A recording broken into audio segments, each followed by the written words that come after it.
चलो ध्यान दो इधर है, सवाल देखो इधर, सवाल इधर देखो।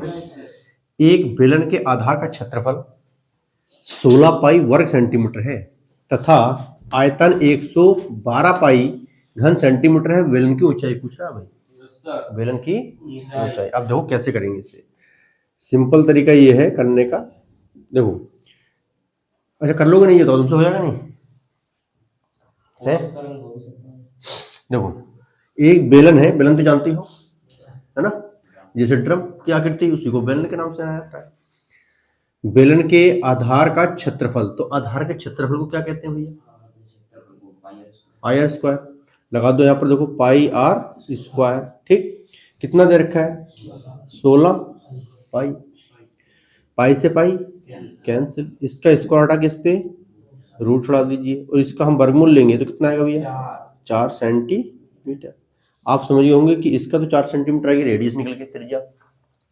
अब कह रहा आयतन, आयतन किसका? बेलन का ही। तो बेलन का आयतन ये दे रखा है, तो बेलन का आयतन का फार्मूला लगाइए आप, तभी सवाल हल होगा, नहीं तो सवाल हल नहीं आएगा। ऊंचाई निकल के नहीं आएगी क्योंकि ऊंचाई पूछ रहा है, एच पूछ रहा है। बेलन का आयतन, बेटा इधर समझो ध्यान से, ठीक है। तो बेलन के आयतन का फॉर्मूला क्या भैया? बोलो बोलो बोलो। हाँ, pi R square H, pi R square H.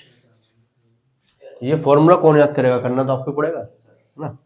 तो बेलन के आयतन का फॉर्मूला है पाई आर स्क्वायर एच। अब बताओ बेलन का आयतन कितना दे रखा है? 112 पाई। तो भाई बेलन के आयतन की जगह पर आएंगे 112 पाई, ठीक है भैया।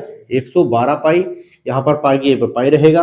क्यों रहेगा पाई की जगह पर पाई? क्योंकि पाई से पाई कैंसिल होगी। रेडियस कितनी निकल के आई? 4, तो यहाँ पर हो 4 इंटू 4, क्यों भाई? हाइट पूछ रहा है एच, तो एच को ऐसे लिखिए। बात तो समझ में आई? अब देखो यहाँ पर हम पाई से पाई कैंसिल, 4 से काटेंगे, ठीक है।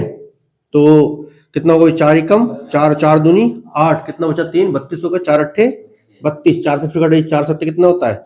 28। इसका मतलब एच इधर कर लेना है आराम से, और कितना आ गया? 7, 7 को इधर कर लेना, ठीक है। मतलब जो वैल्यू है वो राइट हैंड पे होनी चाहिए। तो इसका मतलब है कि ऊंचाई, बेलन की ऊंचाई कितनी आ गई? 7 सेंटीमीटर आई, ठीक है। स्टेप से करना।